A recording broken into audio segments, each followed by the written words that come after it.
Greetings, everybody. Welcome back once again. This is Zimbabwe Daily. We're coming to you live from our studios here in Harare. My name is Yvonne Muchaka, and I do hope I find all of you well. Today is day 10 of the level 4 national lockdown. Remember, we have been on lockdown since 30 March 2020, but we've had to revert back to level 4 shutdown because of a surge in COVID-19 related cases, as well as a surge in reported deaths. Subsequently, when the deputy president, who is also the Minister of Health and Child Welfare, announced for a return to 30-day national lockdown, there was a certain constituency that was affected, and that is the constituents of our children, because the all schools had to and have to remain shut for 30 days. So today we just want to assess the status of the education system during COVID-19 induced lockdown in Zimbabwe. We know that those who are privileged to have children at private schools, they have started with their online lessons, but many children who go to government schools are stuck in homes with really nothing to do. We're coming to you live from our studios, so do feel free to send in your contributions, learning experiences. What is it that you are doing with your kids during this lockdown so that they keep themselves up to date with their educational needs? Joining me today, I've got a guest that I'm going to allow to introduce himself, who he is, before we can get down to this conversation. Welcome, sir. Please introduce yourself.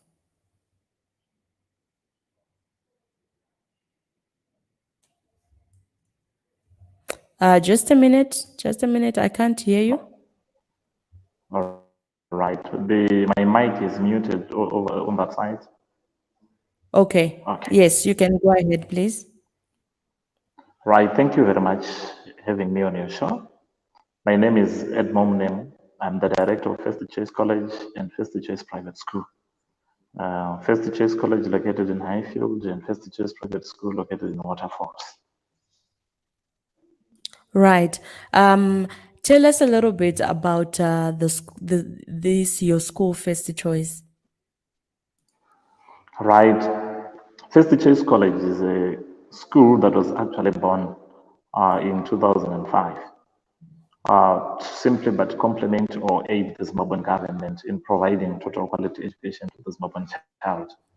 I believe in 2020, we now have 15 years in existence, and we've actually stood the test of time. And we've actually managed to build a school in Waterfalls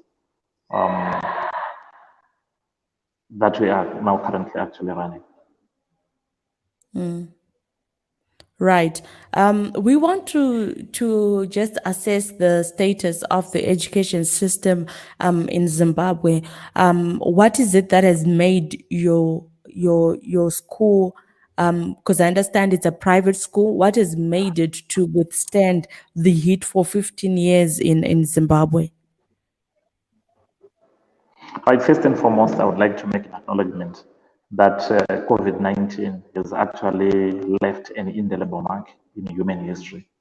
It has actually greatly affected our operations as a school, to the extent that we have to actually make adjustments, delicately adjust to the prevailing environment in order for us to ensure that kids, they receive their education. Is you're actually aware that we are on lockdown level 4, and this is day 10, which actually means that effectively school kids are not actually coming to school. We have resorted to online learning. We are now actually offering our lessons online. We have actually made an assessment of the available options that are there on the internet. We've got the Google Class, Zoom, Teams, and WhatsApp.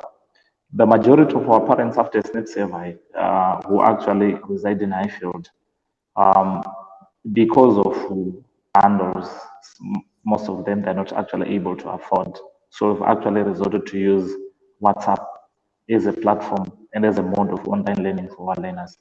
And it's actually proving to be very, very, very fruitful.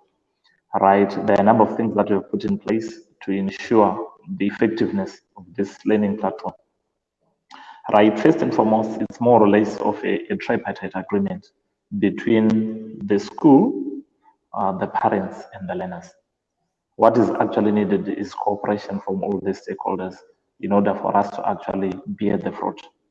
So first and foremost, the parents, they actually monitor the kids um, on the other end, that is at home. Then our lessons that we actually conduct, we actually ensure that kids are in a school learning environment. They have to wear their uniforms wherever they are. They join the session live so that at least we allow them to actually participate as we actually give the audios and lessons so that at least they can get something. It is actually proving to be very, very, very fruitful and very affordable to the majority or to the bulk of parents, even though as a platform, it also has its own hiccups and its own challenges. For Right. example, network can actually be a problem.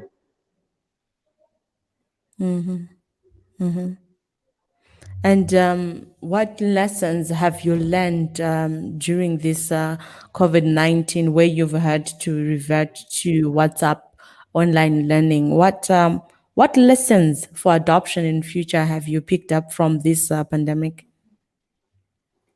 Right, the lessons that we've actually learned as a school is that we need to actually adopt a robust method in terms of online learning, developing very good platforms and having reliable network providers, so that at least we'll be actually able to provide our lessons without glitches in terms of network.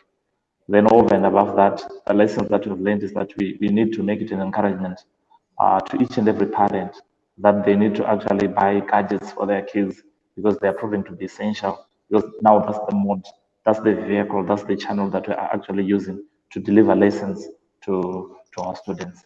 So without gadgets that are actually that can have access to the internet, it becomes very difficult for the learners to actually get the information that will be conveyed by the institution. Right. And this is not the first time that schools have had to be shut down. 2020, we saw schools abruptly shutting down and then momentarily opening towards the end of the year. Would you say you picked up some lessons that you're implementing now? And what were some of these challenges and what have you done to change the outlook of the challenges faced in 2020?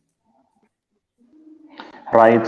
Yeah, definitely. I would like to agree that this is not the first time that schools have actually been closed.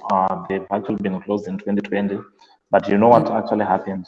After the temporary lift of that lockdown of 2020, there was a certain euphoria that people actually never anticipated or predicted that there shall be a second wave of Mm, COVID-19. People, right. they were sick and tired, and everyone actually wanted to see the back of 2020 with the high hopes and inspiration that 2021 is going to be a great year. Right now, the lessons that we've actually picked, first and foremost, is that as a school, we've actually anticipated that if there is another wave that is actually going to come and we have another lockdown, how do we reach our learners? Because by the look of things, it seems as if, irrespective of what we actually go through during the course of the year, they write exams at the end of the day. So there is a need for an accelerated learning and teaching program for learners in the event that the lockdown curtain actually comes down. But in the meantime, we actually developed the online learning platforms so that at least we can actually harness every resource to ensure that kids actually learn. Then there is the aspect of conscientization of parents to actually understand the importance because the majority of them they were not so sure insofar as the effectiveness of online learning was actually is concerned. So they actually needed the conscientization in order for them to actually understand and accept the new normal. That this is the way now kids actually learn. That these are the available platforms that are actually there. Because the majority of kids, when they actually get these gadgets, they will be up for WhatsApp talk. They will be up for other social needs and not necessarily doing academic stuff. So this is the reason why, like what we actually said, we have actually emphasized this to parents that in order for us to actually have a total mobile child, there is need for a holistic approach whereby they play their role at home and we also play our role at school on our online platform so that at least the kids might actually get something that is beneficial at the end of the day. Awesome. All right. Like we've noticed that those who are at government schools have not had that opportunity or platform where they're actually learning. Most of them are just seated at home. My son is at Fungisai Primary School, and basically, there's just no communication whatsoever in terms of the things, the things that needs to be done. So I want to ask about that gap between government and private schools. What makes the private schools seem to navigate better than government schools when we face crises like this? Right. Basically, there are two things maybe that I can actually highlight. For the private sector, it's a sector that is market driven. When you're in this sector, there is a lot of competition and you have to be customer centric. You ought to provide what customers want. So being driven by the market, that brings out the difference with government because government is simply but concerned with the basic need of providing basic education to every Zimbabwean child. Now, Right. in this kind of scenario, the things were actually complicated or they were actually brought to a complicated scenario as a result of the facilitators in government, that is teachers. Mm. They were not actually happy, and we can actually see, or we have actually seen, the politicization of trade unions, whereby they've actually been advocating or giving different strands during the lockdown period of 2020. Right, that did not actually give hope to this Zimbabwean parent because they did not see light because most of the teachers they were grumbling, they were not actually willing to take to come back to work. So now, given that kind of a scenario, whereas we have another parastatal, which is IMSEC, having set the exams and emphasizing that exams were going to be written because they were not actually able to hold an entire generation so that they will write the exams the following year. Right, this being the situation, parents were faced with an option. Should they go to government or they should go to the private sector? So this is the reason why you actually see a boom in terms of the numbers of people who are actually preferring the private sector. It's simply because it provides results. It's market driven. It's customer centric. I believe that marks the major difference between government institutions and the private sector. What would you advise government to do? Because yes, it is private sector is more market driven and it has to do with customer satisfaction and etc. But you also find that the majority of children actually go to government schools in our urban areas and in our rural constituencies. Now, what kind of advice would you give to our government ministries or policymakers for them to do in this season in order to at least cushion these young growing minds who are being you know who are being trained at their schools? Right. Basically, there is more or less what you can give is a short-term advice and a long-term advice Right. to actually help thousands of kids that actually go to government schools. First and foremost, more or less as a clarion call to this modern government, is we've actually seen they need to come of age and actually realize that ICT is the way to go. So there is a need for Zimbabwean government to actually more or less like scrap duty on electric gadgets that are actually used by learners so that at least these things can be affordable and accessible to kids even in the remote areas in rural areas. Then there is need for infrastructural development for the network providers. Then they also need to subsidize the rates at which tariffs or data is actually provided by network providers. And we actually need to see giants like Tel1, Net1 coming into fray, reaching out to those distant parts of the country so that at least the learners can actually have access to information. Because without access to information, it becomes very difficult for them to actually progress or to cope with the ebb and flow. This is the reason why we'll be having an ever widening gap between the rich in urban areas and the poor in rural areas. So I believe government has a role to play. Over and above that, there is need for an intersectoral approach whereby other ministries actually intervene to ensure that things are well, especially with our learners in Zimbabwean government. First and foremost, we have the Ministry of Health and Child Welfare, we should be responsible for the provision of protective equipment to teachers or to facilitators to ensure that they deliver information or they deliver knowledge to youngsters. Then apart from that, there is need for training, especially for the teachers and for the learners on how they can actually avoid contracting the deadly coronavirus. Then from there, the Ministry of Information, Communication Technology, they need to chip in. We have actually witnessed in the yesteryears an increase in number of donations of computer programs, computers that were actually introduced in government schools. The majority of them, they're not actually being used. They're not making use of them. Other schools that were actually donated or that were given computers, they do not have electricity.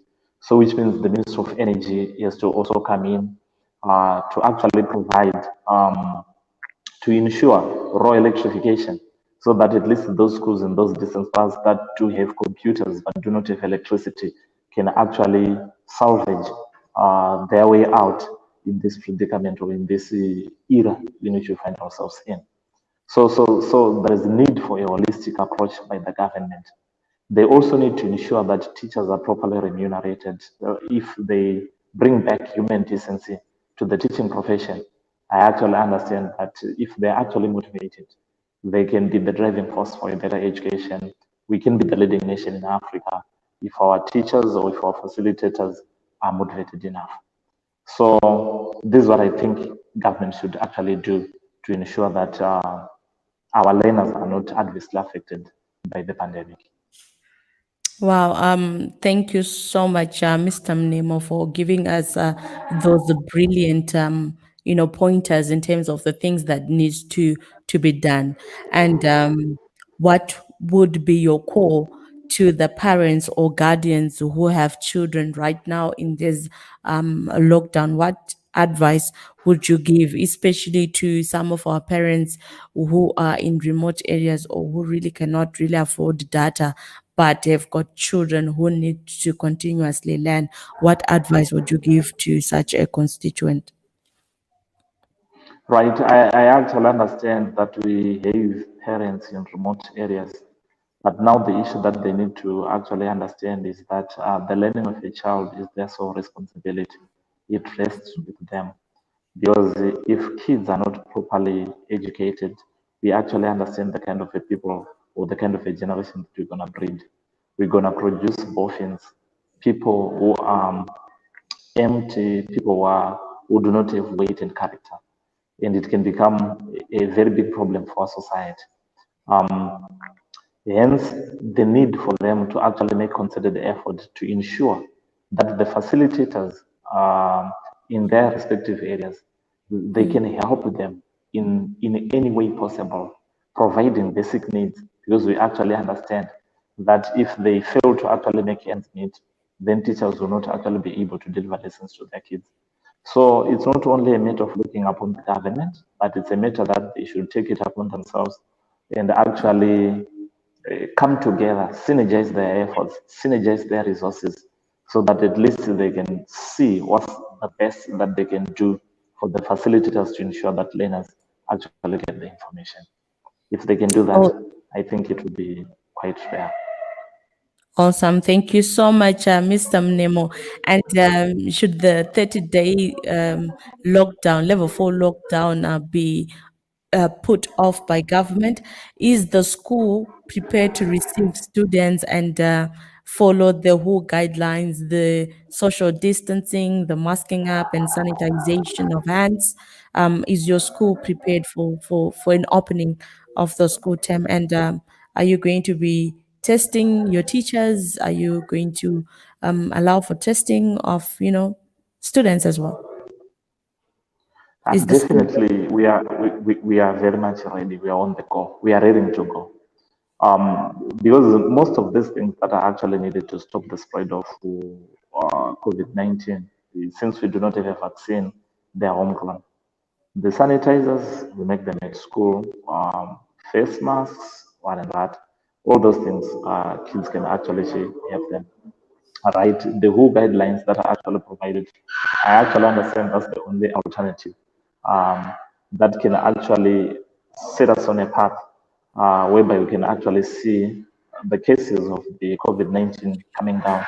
Because without adhering to the stipulated guidelines, I believe Mm. we can actually see the spike again, which I believe each and every one of us is not actually prepared to see the third wave of this pandemic.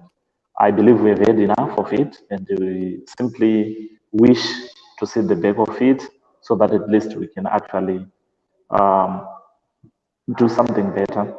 It has halted human progress in many frontiers. People have actually been affected, and we have actually failed to actually adjust to the demands. Hence, the need for concerted effort across all sectors to ensure that we are back on track and then we actually stop the spread of the disease. Right. Michelle Mahachi said the biggest problem is schools taking advantage of parents, particularly boarding schools. We pay fees and school attendance dates are changed. When new deaths are announced, the schools want more money without taking into account days which students were not at school. I'm sure this has been directed mostly to our boarding facilities, but maybe as a school, have parents also reached out to you in terms of the fees that you are charging, kuti fees yenyu yakawandisa, kuti vana vadzidzire pa WhatsApp and stuff like that. What has the school done in order to make sure that it's a win-win situation between the parents and the school and also the students? Yeah, definitely, we have a substantial number of parents who have actually reached the school, um, but it's a win-win situation whereby ourselves, our ethics, they do not allow us to actually make profiteering in this kind of environment in which difficult for everyone, whereby we actually understand how difficult it is because the majority of them, some of them are vendors, some of them they're informal traders. They've adversely been affected by lockdown. They're not actually able to generate income so that at least they can actually sustain the issue of paying fees and making their kids come to school. In as much as they've got that heartfelt desire that their kids they ought to learn. So there is a need for them to actually understand that there is need for balance in order for us to actually have access to bundles. For teachers, they actually need to actually eke out a living so that at least they continue providing their learners with information and knowledge. I believe we only have a few cases of individuals who happen to be unscrupulous, who wants to take advantage of everything. But as for our school, we are a little bit different and we are very much sensitive to the plight of our parents. Right. Thank you so much, Mr. Munemo, for joining us today as we assess the state of the education sector during COVID-19 induced lockdown in Zimbabwe. Thank you so much for giving us the opportunity to actually air out the things that we're actually facing on the ground, the levels of the things that we're actually preparing to ensure that learners actually get the most, especially taking into consideration the time that is actually being lost, especially for the writing classes, that is from fours and the from six and the group sevens in general. Awesome. Thank you so much and have a wonderful rest of day, sir. Thank you. All right. So that was Mr. Mnemo from the school first choice private school, sharing with us nuggets of what they have done in order to improve service on their students and also to make sure that business remains viable in this COVID-19 era. And I think the major issue that I'm going to take home is that, private schools merely meeting a need in our society. And because our government has essentially struggled in the area of provision of education, most parents are opting to take their children to private schools. And we've seen pictures circulating on social media and stuff like that, that learners from these schools have started learning even from home. Some schools, like First Choice, have said that their students should wear uniforms even when they are learning from home. And there was a whole debate yesterday as to why a child should wear a uniform when they're essentially at home. But of course, there are different reasons. Psychologically, a child will be prepared for a lesson as long as they're in school uniforms. With other schools, they're not strict on what children should wear when they come for the online lessons. But let us all try to make sure that we support our children at home. If your school is not offering online lessons, let's continue to teach our children. We know the syllabuses, we know the books that are available for those who can afford. Let's just get them and give the support that we can to our children. This is Zimbabwe Daily, and we're looking at assessing the status of the education system during COVID-19 induced lockdown in Zimbabwe. And today is day 10 of the national lockdown level 4. In terms of statistics, as at 18 January 2021, we have 1,017 new cases recorded since, wow, these are new cases, 1,017, and we've had 38 deaths. Cumulative cases, we now stand at 24,256. Yesterday, we were at 23,239, and today we are on 24,256. We've recorded 13,658 recoveries. We thank God for those who are recovering in their homes and in different places. We thank God for these recoveries. We've had 13,658 recoveries. In cumulatively, we've had 589 deaths. We've had 589 deaths. To those who have lost their loved ones, those who are close to them, it is our condolences that you've had to go through such a difficult season. And government has also said that it has stopped intercity travel. So where the body dies in, that's where it will be buried. It's not going to be an easy process, but it's going to be necessary if we're going to contain this virus. So emergency COVID-19 toll-free numbers is 2019. So if you have a case, a suspected case, you just dial 2019, and these are the emergency COVID-19 toll-free numbers. And this information is coming from the Department of Civil Protection. So let us mask up Zimbabwe and make sure that we are keeping ourselves safe. Percy Makanikani says homeschooling isn't bad. The problem comes when the private schools are trying to extort parents into paying full school fees after unprecedented hikes. Yes, I think our guest, Mr.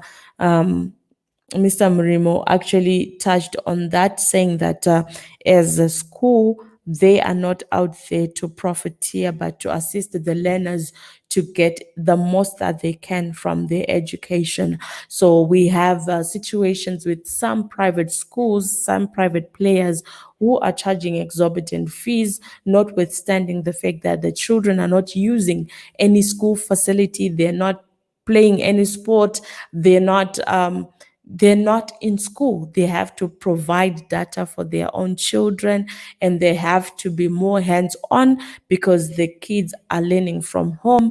Most of them have never used Google Classroom. So we are all forced to get into the mode. I mean, my kid is, I have a grade one and an ECDA student, and the school that we've placed them in has just communicated that they'll be doing online learning. So I'm trying to imagine my ECDA kid connecting on Google Classroom. It means I have to be a whole lot more hands on. So as parents, let us play a role in making sure that our kids get the most out of this season. It's a very unfortunate season, but as it were, we need to do something about it. This has been quite an interesting conversation that I felt we needed to have tomorrow. Tomorrow, you just have to invite your friends, you have to invite others so that we can go into the medical elements of COVID 19. I intend to bring in, you know, the spiritual leaders or religious leaders, the doctors, the psychologists, so that we understand, all the things that are happening around us in relation to COVID 19, and in particular, talking about the vaccine. Who is going to get that vaccine? Are we prepared for the consequences that come with the vaccine? All these issues, we're going to have them tomorrow on the platform. So do join us around midday as we introduce to you this talk. And, I really appreciate it when you inbox me to tell us some of the things that you'd want us to talk about, or you've got a suggestion of somebody that you need us to bring onto the show. It shows me that at least tokufambirana pamwe chete naye. So thank you so much, Zimbabwe, for all those who have inboxed me. I really appreciate. I try by all means to be responsive to your concerns and to your questions and everything. So if you want to get hold of me, do feel free to send me a WhatsApp message on 0774 107682, or you can just click on our website www.zimdaily.com, and on it you'll get a WhatsApp widget on it. Just click on it and send us a message. We try to be as responsive as possible, or you can also send us through on our Facebook page. We are here to respond to you. It is you who make our page better. So let's do this together, right? If you want to sponsor a program, a conversation, please feel free to do that. If you want to do my hair, you're also free to come on board and help me there. If you want to give me a wardrobe, all of that, you and me together, we make everything great. So thank you so much to all of you who have come into my inbox with your suggestions and with your commitment to assist us in different ways. We love you, and we are praying for every one of us. Our prayer and our hope is that when the pandemic is over, whenever it will be over, we'll still be able to look at each other and smile and be happy. Zimbabwe, this is Zimbabwe Daily, always and fast with the news. So a quick update from the courts. Mr. Hopo Chingono, a quick update from the courts. Job seeker bail submission to continue at 2 p.m. So the court has been ongoing since morning, but the submissions will continue after lunch. So anytime after 2 o'clock, they should be getting in there. Hopo Chingono was denied bail because there seems to be overwhelming evidence against him. So he was remanded in custody till the 18th of February 2021. So that is what has been happening in our courts. And we continue to monitor those and to bring them to you live on our Facebook page. Thank you so much, Zimbabwe, for joining us.